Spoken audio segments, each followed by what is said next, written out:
네, 오늘 말씀의 제목은 시련당할 때 속지 말라입니다. 우리가 지난주에 13절부터 15절까지 말씀을 우리가 살펴봤고요. 오늘은 또 그 연장선에서 13절부터 18절까지 말씀으로 오늘 함께 말씀을 나누도록 하겠습니다. 하나님은 자녀들을 시험하는 분이 아니시다라는 것을 우리가 지난주에도 제가 말씀을 드렸어요. 하나님은 자녀들을 시험하는 분이 아니시다. 그러니까 사람이 시험을 당하는 이유는 무엇 때문이에요? 자기 욕심에 끌려 죄 때문이다. 자기 욕심에 끌려 미혹되었기 때문에 그래서 시험을 당하게 된다라는 것입니다. 하나님의 마음은 어떤 마음이실까요? 하나님은 성도들이 죄에 빠져 사망에 이르지 않기를 바라시는 마음이에요.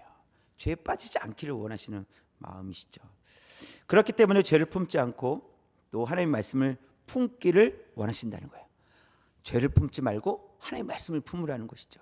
그렇죠? 그러니까 하나님의 말씀을 품으면 하나님의 말씀대로 살아갈 수 있는데 죄를 품으면요, 하나님의 말씀을 저 멀리다 두고 살아가게 된다라는 것입니다. 그래서 성도들 향해서 속지 말 것을 말씀해 주시는, 속지 말라 하는 거예요. 속지 말라. 특별히 시련 당할 때 속지 말라. 시련을 당한다는 것은 우리 마음이 어떻다는 거예요? 어렵다라는 거죠. 마음 힘든다는 거예요. 근데 그 시련을 당할 때 특별히 그때 더 조심해야 된다, 이런 의미입니다. 속지 말라라고 말씀하세요. 그래서 오늘 말씀을 통해서 두 가지를 살펴보겠는데요. 첫 번째부터 볼까요? 시작. 하나님은 악에게 시험을 받지도 않으시고 친히 아무도 시험하지 않으십니다. 네, 하나님은 시험을 받지도 않으시고 시험하지도 않으신다. 이거 분명히 성경이 기록을 하고 있어요. 이 표현을 우리가 잘 이해를 해야 됩니다. 13절에 보면 붉은 글씨 볼까요? 시작. 하나님은 악에게 시험을 받지도 아니하시고. 그러면 사람들은 악에게 시험을 받을까요? 안 받을까요? 사람들은 시험을 받습니다. 그러니까 성경이 얘기하는 건 자기 욕심에 끌려 죄를 짓는다, 이렇게 되어 있잖아요. 그래서 사람은 연약하기 때문에 이 악에게 시험을 받지만 하나님은요, 시험 받지 않으신다라는 거예요. 여러분, 천지를 창조하신 분이 누구십니까? 하나님이시잖아요. 그죠? 하나님이세요. 천지를 창조하실 때, 그러니까 직전에 이 세상에 뭐가 있었을까요? 아무것도 없었습니다. 아무것도 없었어요. 그러니까 우리가 생각하는 그러니까 눈에 보이지 않는 것까지, 공기나 산소 이런 것조차 존재하지 않았어요. 아무것도 없었습니다. 그래서 그것을 무의 상태라고 해요. 아무것도 없는 없을 무에서, 무의 상태에서 이제 하나님께서 창조하셨는데 어떤 것을 창조하셨습니까? 우리의 눈에 보이는 것들을 창조하셨어요. 또 눈에 보이지 않지만 실제로 있는, 과학적으로 증명된 공기나 산소나 이산화탄소나, 그렇죠, 등등의 이런 원자, 전자, 눈에 보이진 않지만 그러한 것들을 하나님께서 만드셨다라고 성경은 기록을 하고 있습니다. 그러니까 그러한 것들을 만드셨다. 이 세상을 하나님께서 만드셨다. 아무것도 없는 상태에서 있는 것으로 만드셨다. 그러니까 재료가 없어요. 재료가. 그러니까 그렇죠. 이런 물 하나 만들려면, 이런 병 하나 만들려면 뭐가 있어야 돼요? 재료가 있어야 되잖아요. 있는 것에서 있는 것을 만들잖아요. 없는 것으로 있는 걸 만들 수가 없단 말이죠. 그러나 하나님은 없는데 있게끔 하셨다라는 겁니다. 그래서 그렇다면 모든 것을 만드신 하나님이신데 다른 누군가에게 그러면 영향을 받으실 수 있는 분이실까? 하나님께 영향력을 미칠 수 있는 존재가 그러면 있을까? 답은 없다예요. 없다. 누구도 하나님께 어떤 영향을 끼칠 수 없대요. 왜요? 하나님께서 아무것도 없는 상태에서 다 만드셨잖아요. 그러니 하나님께 영향을 끼칠 수 있는 존재는 존재하지 않는다라는 겁니다. 그래서 하나님은 누구에게도 영향을 받지 않으신다. 그리고 하나님은 영원 전부터 영원까지 계시는 분이시다. 우리는 영원 안에 있잖아요. 하나님은 영원부터 영원 전부터 영원까지, 그러니까 우리의 개념으로는 해결되지 않는 그런 시간들을, 이렇게 시간 밖에 존재하시는 분이라는 거예요. 그렇기 때문에 누구도 하나님을 가르칠 수 없고요. 하나님께 명령할 수도 없고요. 하나님의 뜻과 계획에 대해서 훈수들 수도 없습니다. 보완해 줄 수도 없어요. 아무도 하나님을 도와줄 존재가 없다라는 겁니다. 네. 왜요? 하나님은 완전하신 분이시니까. 자, 그래서 13절을 다시 보면요, 하나님은 악에게 뭐 한다고요? 시험을 받지도 아니하시고. 악이 하나님께 영향을 미칠 수 있다 없다? 없다라는 거예요. 왜요? 하나님은 완전하신 분이시니까. 온 천지를 다 만드신 분이시라는 거예요. 스스로 존재하시는 분이세요. 그러니 악이 하나님을 시험할 수가 없다. 영향을 하나님께 끼칠 수가 없다. 악 때문에 하나님께서 뭔가 망설이시는 분이 아니시다라는 거예요. 그래서 시험을 받을 수 없는 분이시라는 것은 이런 거예요. 하나님의 백성들을 유혹하도록 시험을 당하시는 분이 아니시라는 거예요. 나는 너희들을 유혹하고 싶지 않은데 악이 자꾸 나한테 그렇게 하래. 그래서 내가 너희들을 유혹하는 거야. 이러실 수 없다는 거예요. 하나님은 악에게 시험받지 않으신다. 그렇죠? 이걸 우리가 정확하게 이해를 해야 돼요. 그래서 하나님 우리를 시험하지 않으신다는 거예요. 시험하시는 분이 아니시라는 거예요. 그래서 13절에 있는 말씀을 다시 한번, 지난주에도 이렇게 읽었었는데 한번 볼까요? 처음부터 시작. 사람이 시련을 받을 때 내가 하나님께 유혹을 받는다 하지 말지니 하나님은 악에게 유혹을 받지도 아니하시고 친히 아무도 유혹하지 아니하시느니라. 그러니까 사람들은 이렇게 생각한다. 시련이 있을 때마다 하나님은 왜 나를 유혹하시지? 이러는 거예요. 하나님은 왜 나를 시험하시지? 이런다는 거예요. 시련이 있을 때 사람들이 그렇게 생각하는데, 근데 그렇게 생각하지 말라는 거예요. 왜냐하면 그 이유를, 하나님은 악에게 유혹을 받지도 않으신다. 아까 말씀드렸듯이 사람은요, 다른 사람을 시험 들게 할 수 있어요. 왜죠? 우리가 악에게 시험을 받기 때문에, 악에게 미혹을 받아 우리는 넘어가기 때문에, 영향을 받기 때문에 다른 사람들에게 악한 영향을 끼칠 수 있다라는 거예요. 그러나 하나님은 악에게 영향을 받으실 수 없는 분이시라는 거예요. 그러니까 악에게 유혹을 받지도 아니하시고 친히 그렇기 때문에 누구에게도 유혹하지 않으신다. 시험을 하지 않으신다라는 것을 말씀해 주고 있습니다. 그러면 하나님은 왜 우리에게 시험을, 성도들에게 시험하지 않으실까? 유혹하지 않으실까? 이유는 간단합니다. 이것은 하나님과 성도와의 관계, 그러니까 하나님과 우리의 관계를 이해하면 어려운 것이 아니에요. 하나님은 우리를 위해 누구를 보내주셨어요? 독생자 예수 그리스도를 보내주셨어요. 그리고 이 땅에 보내주셨죠. 그리고 예수님께서 오셔서 어떻게 하셨어요? 무엇을 하셨어요? 우리 죄를 대신해서 십자가에서 죽으셨어요. 그분이 누구시라고요? 하나님의 독생하신 아들, 독생자 아들이라고요. 하나님은 독생자 아들을 우리를 위해서 보내주셨다는 거예요. 이게 얼마나 큰 사랑입니까? 그렇죠? 그래서 로마서 5장 8절에서는 이렇게 말씀하고 있어요. 처음부터 시작. 우리가 아직 죄인 되었을 때 그리스도께서 우리를 위하여 죽으심으로 하나님께서 우리에 대한 자기의 사랑을 확증하셨느니라. 그래서 보면 우리가 어떤 상황에서, 어떤 상태에 있을 때 예수님을 보내주신 거예요? 아직 죄인 되었을 때, 우리 죄인일 때.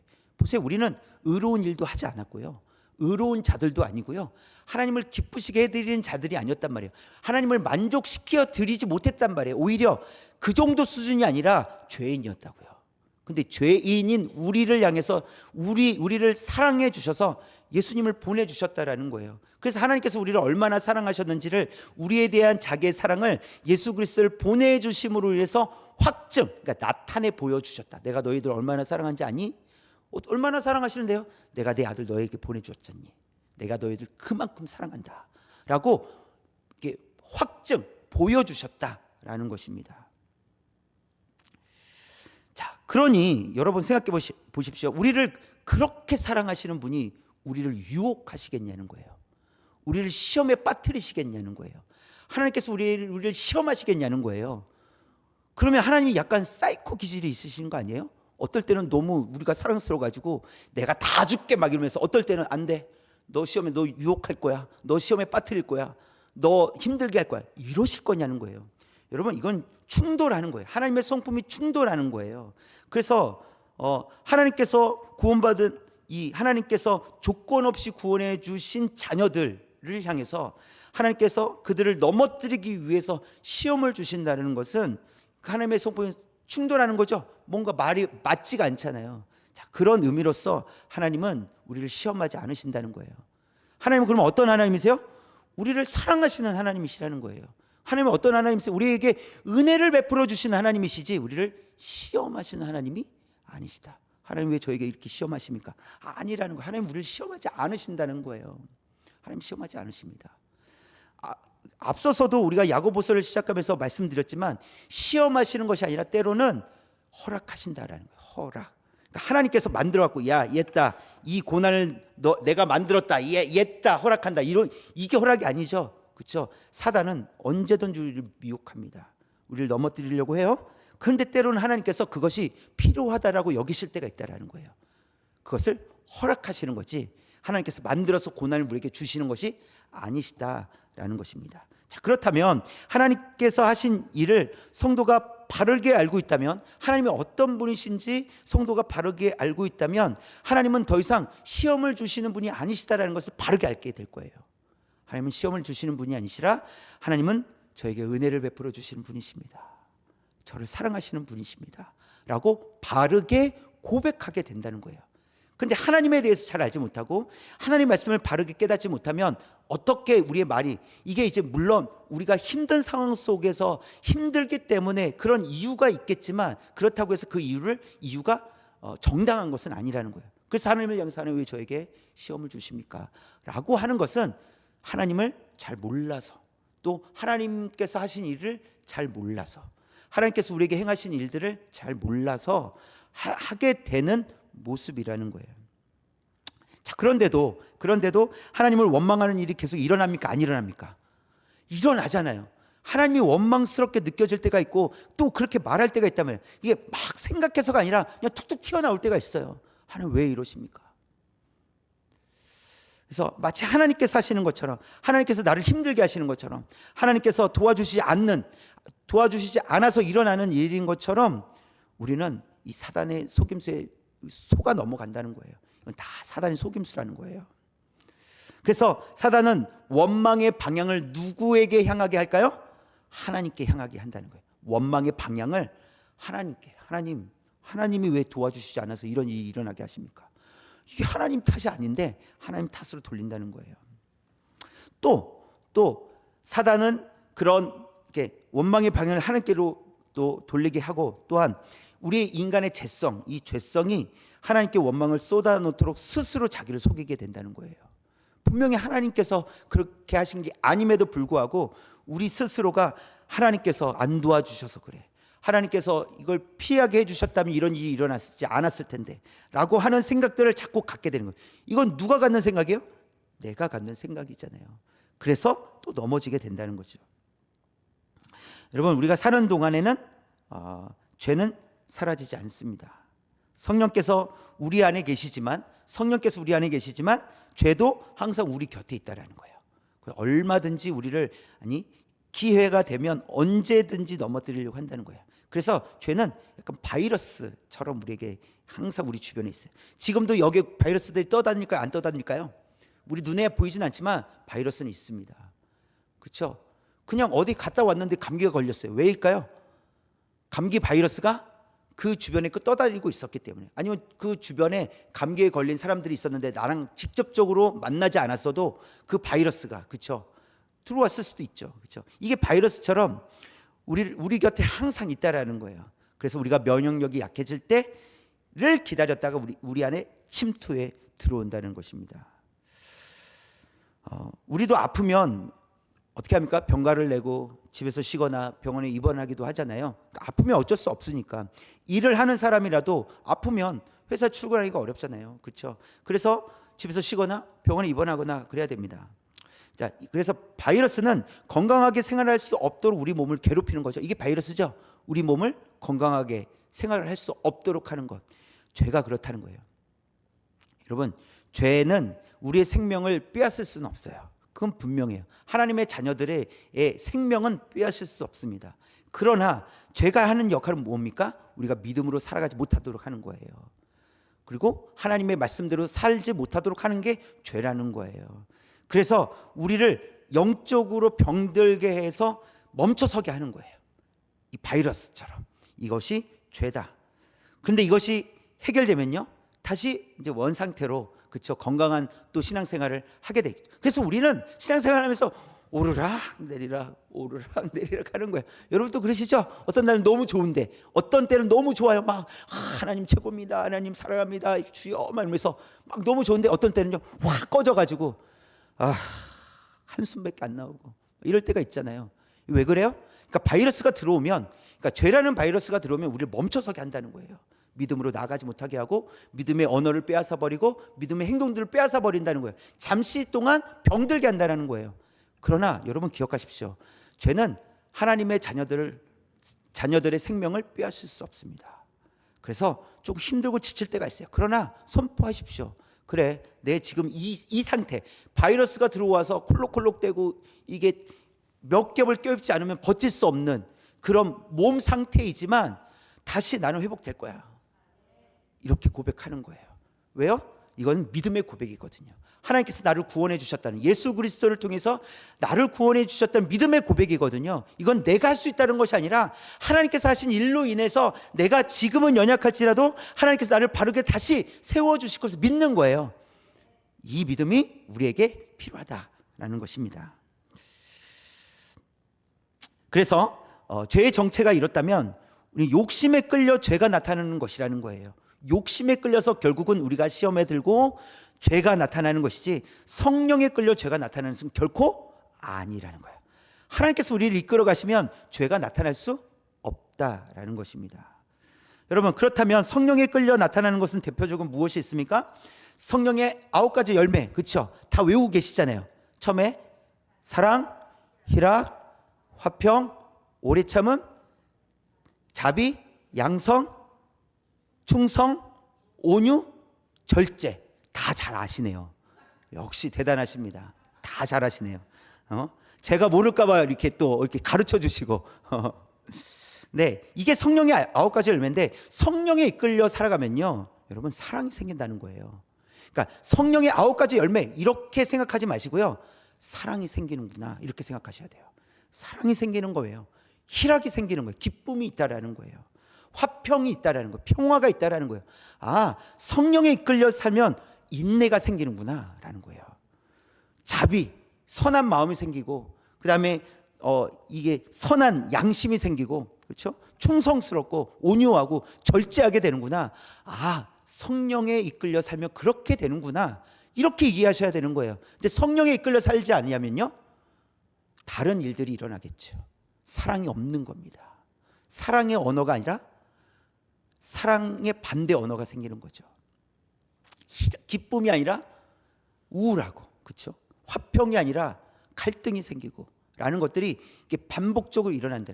근데요, 여러분 다시 한번 말씀드리지만 우리가 사는 동안에는 우리 안의 죄성, 또 우리 주변의 죄는 사라질까요? 사라지지 않을까요? 사라지지 않습니다. 그래서 크고 작은 일들은 계속해서 일어나요. 그런데 우리가 기억해야 될 것은 무엇이냐면, 비록 그러하다 할지라도 하나님은 우리를 성숙한 그리스도인으로 계속 자라갈 수 있도록 우리를 인도해 가신다는 거예요. 그래서 넘어질 때에도, 그래도 내가 사랑이 없다라고 생각할 때에도 거기에서 끝이 아니라는 거예요. 지금은 이렇지, 그런데 선포하시라는 거예요. 하나님께서 나에게 사랑을 주셨으니 나도 사랑이 자랄 거야, 이렇게 선포하는 거예요. 나도 화평이 자라갈 거야, 나도 인내가 자라갈 거야. 그래서 그때까지 기다리지 뭐, 그리고 내가 최선을 다해보지, 또 하나님 앞에 나아가야 되겠다라는 그런 믿음의 결단이 우리에게 필요하다는 것입니다. 그래서 하나님께서 성도들에게 주시는 것은 죄가 아니라는 거예요. 그래서 시험하지 않으십니다. 하나님 왜 저를 시험하십니까? 이러지 마시라는 거예요. 배웠으니까, 이제 말씀을 통해서 배웠으니까. 그러면 돼요, 안 돼요? 안 돼요. 안 돼요. 그렇다고 또 누가 그렇게 말씀하실 때 아유 그거 틀렸어요 하면서 꼭 그렇게까지는 하실 필요는 없어요. 적용을 누가 하면 돼요? 내가 하면 돼요. 내가 하면 돼요. 내가 적용하면 돼요. 하나님은 나를 시험하시는 분이 아니시지. 하나님은 어떤 분이세요? 나에게 은혜를 베풀어 주시지. 하나님은 나에게 사랑을 주시는 분이시지. 나를 회복시켜 주시는 분이시지. 나를 성숙하도록 인도해 주시는 분이시지. 성령의 9가지 열매가 맺힐 수 있도록 나에게 그 말씀으로 채워주시고 그렇게 성숙의 자리로 나아갈 수 있도록 인도해 주시는 분이시지 라고 고백하며 나아갈 수 있는 저와 여러분 되시기를 주님의 이름으로 축원합니다. 자, 두 번째 볼까요? 두 번째 시작. 하나님은 온갖 좋은 것을 주시는 분으로서 변하지 않으십니다. 네. 하나님은 가장 좋은 것을 우리에게 주시는데 그 하나님은 변함이 없으시다라는 거예요. 주었다가 뺏었다 이런 분도 아니시라는 거예요. 가장 좋은 걸 주시는 분이시고 변치 않으시는 분이시다라는 겁니다. 얼마나 든든합니까? 그리고 얼마나 감사합니까? 그러니까 우리가 잘하면 좋은 거 주시고 못하면 나쁜 거 주시면 빼앗아 가시면 어떻게 됩니까? 여러분 갖고 있는 게 있겠습니까? 마이너스 통장이니까 마이너스 이제 빼앗길 게 없어가지고 그거 좀 꿔주세요 하고 그럴 거예요. 우린 마이너스일 거예요. 그러나 하나님은 빼앗아 가지 않으신다. 좋은 걸 주시지 빼앗아 가지 않으신다라는 겁니다. 그래서 우리가 이미 이제 5절에서 지혜가 부족하면 지혜를 구하라. 그리고 꾸짖지 않으시고 그렇죠? 후히 주시고 꾸짖지 아니하신다. 하나님은 그렇기 때문에 지혜를 구하라. 이렇게 앞서 우리가 말씀을 보고 왔어요. 자, 그래서 17절에 보면 마치 이 5절에 대한 대답을 해주시는 듯한 말씀이 나와요. 17절 볼까요? 17절 붉은 글씨만 시작. 온갖 좋은 은사와 온전한 선물이 다 위로부터 빛들의 아버지께로부터 내려오나니 네, 하나님께서는 후히 주시고 꾸짖지 아니하신다라는 거예요. 근데 후히 주신데 무엇을 주신다고요? 온갖 좋은 은사와 온전한 선물을 주신다는 거예요. 그래서 좋은 은사와 선물, 온전한 선물이 하늘로부터 내려온다는 것은 우리를 온전하게 하시는 분은 누구시다는 거예요? 하나님이시다. 우리를 온전하게 하시는 분은 하나님이시다. 그러니까 하나님께로부터 받은 것을 통해서 우리는 온전해질 수 있다라는 것입니다. 그래서 하나님께서 우리에게 주시는 것으로 인해서 우리는 성숙해질 수 있어요. 하나님께서 주시는 것으로 우리는 성숙해집니다. 그래서 하나님께서 우리에게 허락하시는 일 때문에 우리는 성숙해지는 거예요. 고난을 때로는 허락하신다면 그것은 우리의 성숙을 위해서 하나님께서 허락하신다는 것이죠. 또 가장 좋은 것을 주신다는 것은 이미 우리가 이제 알고 있는 말씀인데요. 성령을 주신다는 거예요. 그렇죠? 성령을 주신다. 성령님이 하시는 일은 무엇입니까? 말씀을 진리를 깨닫게 하시고 진리를 생각나게 하는 거예요. 그리고 진리 안에서 살아갈 수 있도록 우리를 인도하시는 분이 성령님이시다라고 성경은 우리에게 가르쳐 줍니다. 그렇다면 성령의 인도하심을 받는 자들, 받는 성도는 성숙한 성도다 이렇게 말할 수 있어요. 성령의 인도하심을 받는 성도가 성숙한 성도다라는 거예요. 여러분, 그래서 우리는 착각하지 말아야 됩니다.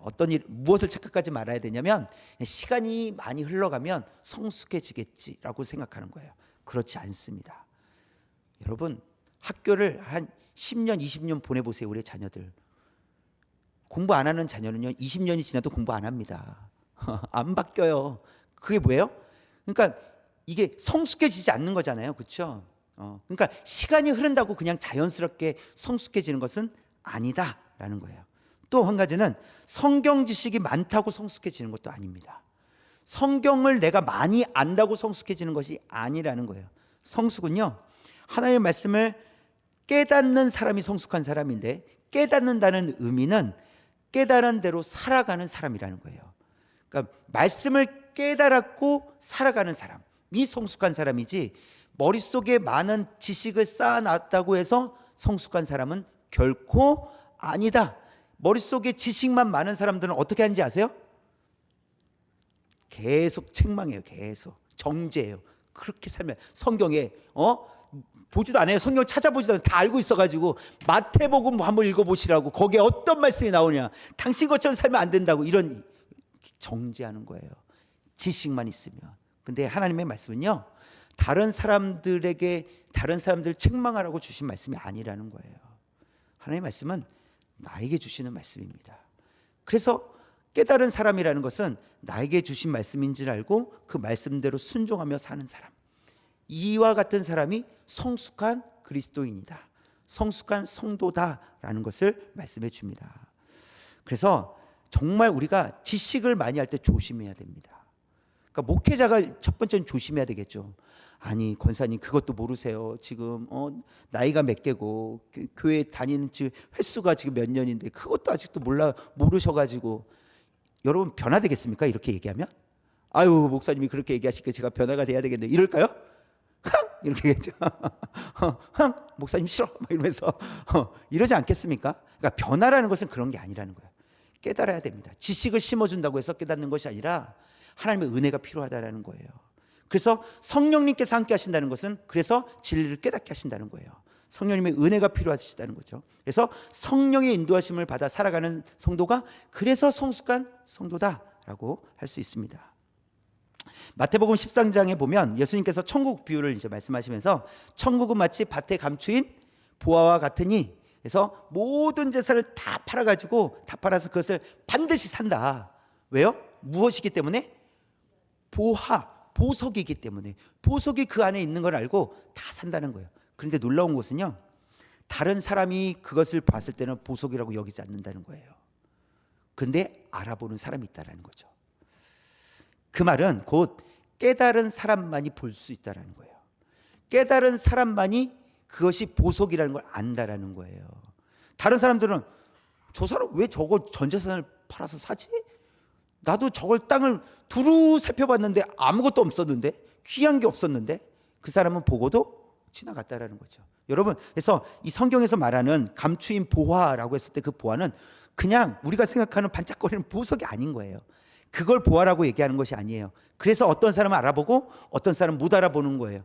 보석이었다면요, 이거 보석이다, 다 사지 않겠습니까? 그렇죠? 그런데 그런 반짝거리는 보석이 아니라 가치를 얘기하는 거예요. 가치, 하나님의 말씀의 가치, 천국의 가치를 아는 자들은 천국을 위해서 전 재산을 다 판다는 거예요. 그런 의미로서 말씀하고 있다는 것이죠. 여러분, 여러분이 뭐 시장도 보시고 하실 텐데 우연히 고깃집을 갔어요. 그런데 그 사장님이 얘기하시는 거예요. 아침 7시 반부터 8시까지, 그러니까 30분 동안은 빅 세일을 한다고. 그때 오시면 50% 가장 좋은 고기를 드리겠다고 하면 여러분 가겠습니까? 안 가겠습니까? 가지 않겠습니까? 고기가 먹고 싶을 때마다 갈 거 아니에요. 그렇죠? 그러니까 그런 정보가 있기 때문에 가는 거죠. 그리고 또 생각해보세요. 한정적으로 판매합니다. 딱 5분에게만 그렇게 팝니다. 그러면 주변에 알리겠어요? 안 알리겠어요? 알려주고 싶지 않죠. 알려드리는 분도 계시겠지만 알려주고 싶지 않겠죠. 나만 알아야 되죠. 왜요? 내가 7시 30분에 갔는데 못 사면 어떻게 해요? 나보다 빨리 와 있는 사람 때문에. 그렇죠? 그래서 가르쳐주기 싫을 거예요. 가치를 아는 거예요. 가치를, 그러니까 깨달은 사람만이 실천하게 된다는 거예요. 여러분, 화곡역 쪽으로 가다 보면 맛있는 짬뽕집이 있습니다. 짬뽕집이 있는데 맛있는 집은 항상 몇 번을 가도 맛이 동일해요. 맛있어요. 그렇죠?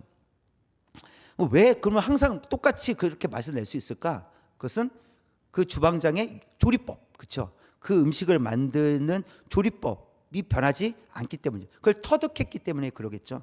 여러분, 제가 그래서 맛있게 먹었어요. 와, 맛있다. 나도 한번 만들어 볼까? 내가 먹어봤으니 내가 맛을 낼 수 있지 않을까? 하고 제가 짬뽕을 만든다고 생각을 해보십시오. 여러분, 오셔갖고 드실 분이 있습니까? 제가 아무리 잘 만든다고 해도 만들 수가 없다는 거죠. 왜입니까? 저는 그 조리법에 대해서 알지 못하니까. 여러분, 깨달은 사람만이 맛을 낼 수 있습니다. 그래서 성경에서도 이 소금에 대한 이야기가 나오잖아요. 그래서 성도는 세상의 소금이라는 거예요. 짠맛을 내는 소금이 되어야 된다라고 말씀하고 있습니다.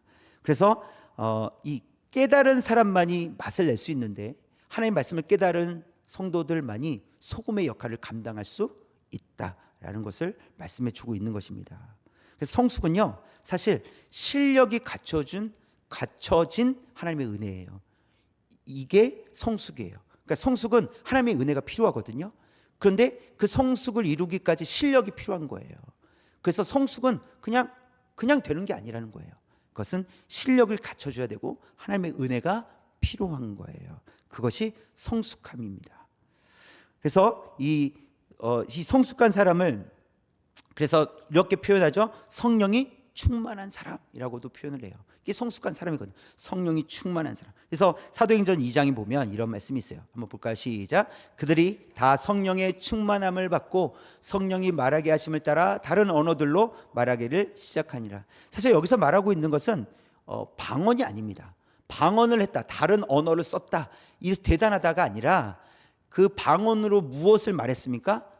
하나님의 일을 말했어요. 하나님께서 어떤 일을 하실 건지, 하나님의 뜻, 하나님의 뜻을 선포했다는 이것이 중요해요. 그래서 성령이 충만하다라는 것은 하나님의 뜻을 선포하는 자들이다라는 것을 말씀해 주고 있어요. 또 4장 31절 또 붉은 글씨 시작. 우리가 다 성령이 충만하여 담대히 하나님의 말씀을, 누가 하나님의 말씀을 담대히 전할 수 있습니까? 성령이 충만한 사람. 그래서 우리가 성령이 충만해지도록 그래서 우리가 간절히 기도해야 됩니다. 하나님 성령이 충만하게 하여 주옵소서. 그래서 우리도 담대하게 하나님의 말씀을 전할 수 있도록 준비되게 하여 주옵소서. 그래서 하나님의 말씀을 담대히 전할 수 있는 사람은 성령이 충만한 사람이다 라는 거예요. 또 볼까요? 6장 5절인데 붉은 글씨 시작. 믿음과 성령이 충만한 사람 택하여 됐어요. 믿음과 성령이 충만한 사람을 택하였다라고 돼 있어요. 이것은 일꾼들을 세운 거예요. 7 집사를 세운 것인데, 여러분 좋은 리더는요 성령이 충만한 사람들 중에 있습니다. 좋은 리더는, 그렇죠? 성령으로 충만한 사람, 믿음과 성령이 충만한 사람을 사람들은 알아봤다라는 거죠. 어떻게 알아봤을까요? 그들의 삶을 통해서, 그렇죠? 지식을 말했기 때문에 알아봤을까요? 아니에요. 지식이 아닙니다. 삶을 통해서 정말 세워도 될 사람들이다라는 것을 그들의 눈으로 보고 확인했다라는 거예요. 그래서 믿음과 성령이 충만한 사람이다라고 인정하고 그들을 세웠다. 여러분 좋은 리더는 그래서 성령이 충만해야 돼요. 그리고 성령이 충만한 사람들 중에 좋은 리더가 있다라는 것을 보여주고 있어요. 자, 그리고 또 11장 24절 시작. 바나바는 착한 사람이요 성령과 믿음이 충만한 사람이라. 여기까지요. 충만한 사람이라. 하나님께서는요 성령이 충만한 사람들을 사용하신다라는 겁니다. 그래서 이에 큰 무리가 어떻게 됐어요? 주께 더하여 지더라 그랬어요. 그러니까 바나바 같은 이 충성스러운 사람, 그렇죠? 성령이 충만한 사람을 통해서 하나님께서, 주님께서 믿는 자들을 더하게 하신다라는 것을 보여주고 있습니다. 누구를 사용하신다는 겁니까? 성령이 충만한 사람을 하나님께 사용하신다라는 것입니다. 또 에베소서 5장 18절 볼까요? 시작. 술 취하지 말라. 이는 방탕한 것이니 오직 성령으로 충만함을 받으라. 네, 이때 당시의 사람들은 술 취해서 이게 환각 증상, 그렇죠? 술 취해서 술 기운으로 신을 만나려고 시도를 했어요. 이것은 종교와 맞물려 있어요. 술 취하는 것은 그냥 술이 좋아서 마시는 것이 아니라 종교 행위와 관련이 있어요. 그래서 술을 마시면 해롱해롱 걸 거 아니에요, 그렇죠? 환각 증상도 나타날 거 아니에요. 그래서 술을 취해 갖고 신을 만나겠다라는 거예요. 그런데요, 하나님께서 말씀하십니다. 오직 성령으로 충만함을 받으라라고 말씀을 하세요. 성령의 충만함이 필요하다. 그래서 성령의 이끄심을 따라 살아가는 성도들이 되어야 된다라는 것을 우리에게 말씀해 주고 있습니다. 왜 우리는 성령의 인도하심을 따라 살아가야 될까요? 이유는요, 하나님은 변하지 않으시는 분이시기 때문에 그래요. 완전하시고 변치 않으시는 분이시기에 우리의 전부를 맡겨드려도 된다는 것입니다. 그래서 하나님은 온 땅을 창조하신 창조주 하나님, 그러니까 온 세상을 다스리시는 하나님이심을 우리가 기억하고, 그 하나님은 결코 변치 않으신다라는 것을 우리가 기억하라는 것입니다. 또 하나님께서 모든 것을 창조하셨다면 창조하신 세상 안에 하나님은 갇혀 계실 수 없다라는 거예요. 그래서 17절에서는 이런 말씀을 하고 계십니다. 그는부터 시작. 그는 변함도 없으시고 회전하는 그림자도 없으시니라. 하나님은 이 세상에 갇혀 계시는 분이 아니시다. 해가 어느 곳에 있는지에 따라 사람의 그림자는 달라집니다. 그림자가 짧아질 수도 있고 그림자가 길어질 수도 있습니다. 그러나 하나님은 어떤 곳에도 영향을 받지 않으신다 라는 것을 보여주는 말씀이에요. 그래서 그는 변함도 없으시고 회전하는 그림자도 없으시니라. 해가 뜨고 지고에 따라 그림자가 변하시는 그런 분이 아니시는 거예요. 그러니까 하나님은 영향을 받지 않으시는 창조주이시다라는 겁니다. 그렇다면 그 하나님께서 상황이나 환경 때문에 변하시겠냐는 거예요. 우리가 생각하는 이 안 좋은 상황, 안 좋은 일들 때문에 하나님이 영향을 받으시겠냐는 거예요. 하나님은 영향을 받지 않으신다는 것이죠. 또 자연재해가 일어났다고 하나님이 영향을 받으실까요? 영향을 받지 않으신다라는 거예요. 또 노아 시대 전 세계 홍수가 그렇죠, 물로 가득 채워졌잖아요. 그때 하나님의 영향을 받으셨을까요? 하나님 영향을 안 받으십니다. 그렇죠? 코로나를 지나왔는데 코로나와 같은 질병이 전 세계로 확산되었을 때 하나님은 변하셨을까요? 하나님은 변하지 않으신다는 거예요. 그래서 하나님은 어떤 일에도 변치 않으시고 변질될 수 없는 분이시다라는 것을 성경은 우리에게 말씀해 주고 있습니다. 그래서 변치 않으시는 하나님으로 인하여 그럼 우리는 어떤 삶을 살아갈 것인가? 하나님 변치 않으십니다. 하나님 우리를 구원해 주셨다는 것도 변치 않으시고 하나님께서 우리를 구원해 주신 계획이 있으시다는 거예요. 하나님의 뜻이 있다라는 것이죠. 우리를 향한 그 계획. 하나님은 그래서 하나님은 우리에게 어떤 계획을 갖고 계시는지 세 가지를 볼 건데 18절에 있는 말씀 먼저 보면 시작. 그가 그 피조물 중에 우리로 한 첫 열매가 되게 하시려고 자기의 뜻을 따라 진리의 말씀으로 우리를 낳으셨느니라. 네, 우리로 한 첫 열매가 되게 하시려고 말씀하시고 있어요. 그렇죠? 그리고 자기의 뜻을 따라 진리의 말씀으로 우리를 낳으셨다. 그래서 세 가지 중에 첫 번째는 구별이에요. 구별. 우리를 구별하셨다라는 거예요. 구별하셨다. 그래서 우리로 하여금 하나님의 계획은 성도들, 하나님의 택한 백성들이 구별하여 살아갈 수 있도록 하신다는 것이죠. 이것이 하나님의 뜻입니다. 하나님의 계획이에요. 그럼 우리는 구별된 삶을 살아갈 수 있을까요? 없을까요? 있다라는 거예요. 누가 일하시기 때문에요? 하나님께서 일하시기 때문에.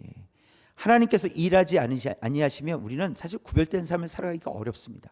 그러나 하나님은 우리를 택하여 주셨고 우리를 향한 계획을 갖고 계시는데 우리가 구별된 삶을 살기를 원하신다는 거예요. 그렇다면 우리가 구별된 삶을 살아갈 수 있도록 끝까지 우리를 인도하신다라는 것이 하나님의 뜻입니다. 두 번째는 진리예요. 진리를 따라 살아가게 된다는 거예요. 우리는 결국 진리를 따라 살아가게 된다. 하나님의 말씀을 따라 살아가게 되는데 말씀이 이끄시는 대로 살아가길 원하신다는 거예요. 이게 하나님의 계획이에요. 그래서 우리는 하나님의 말씀을 따라 살아가야 돼요. 그리고 하나님의 계획은 변합니까? 변하지 않습니까? 변하지 않으신다는 거예요. 한번 우리를 향해서 너 진리를 가지고 살아가야 된다. 진리를 따라 살아가야 된다라고 하나님께서 결정하셨다면 우리는 반드시 진리를 따라가는 성도가 된다는 것입니다. 그런데 우리가 이것을 알기 때문에 우리 스스로도 하나님의 말씀, 진리의 말씀을 따라 살아갈 것을 결단하고 또 살아내기를 힘써야 된다는 거예요. 이러한 삶이 우리에게 필요하다라는 것을 말씀해 주십니다. 또 마지막 세 번째는 하나님의 뜻을 따라 살아가는 것입니다. 하나님의 뜻을 따라 살아가는 것. 자녀는 누구를 닮는다고요? 부모를 닮습니다. 우리는 누구를 닮습니까? 하나님을 닮죠. 하나님 우리 아버지가 되시기 때문에 우리는 하나님을 닮습니다. 그래서 하나님의 뜻을 따라 우리는 살아가길 원해요. 왜요? 하나님 그걸 원하시니까.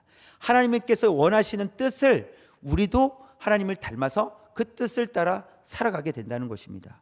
그래서 하나님은 우리가 하나님의 뜻을 따라 살아갈 수 있도록 하나님께서 우리를 계획하셨고 또 하나님 그 계획을 계속해서 이루어 가신다는 사실입니다. 이것은 뭐 이런 의미도 되겠죠. 먼저 우리에게 구별된 삶을 살아라, 진리의 말씀을 따라 살아라, 하나님의 뜻을 따라 살아라, 이렇게 우리를 향해서 이렇게 해야 된다라고도 우리가 받아들일 수 있지만 또 한 가지는 하나님의 계획이라는 거예요. 이것이. 그래서 우리는 결국 구별된 삶을 살아가게 될 것이고 우리는 진리를 따라 살아가게 될 것이고 하나님의 뜻을 따라 살아갈 수밖에 없다라는 거예요.